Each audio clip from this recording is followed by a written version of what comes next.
Hey guys, in this video, I'll show you how you can add IDM extension on Google Chrome. So make sure to watch this video till the end and let's get started.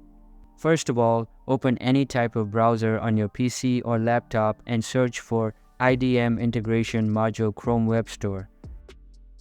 Scroll down towards the bottom of the page, click on this link here and the IDM website will open up.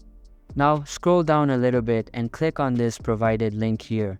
Chrome Web Store will open up and the IDM extension will be available for you to use. Simply install the extension by clicking on the button and it will get installed on your browser. And that's how you can add IDM extension on Google Chrome. Hope you liked the video. Thanks.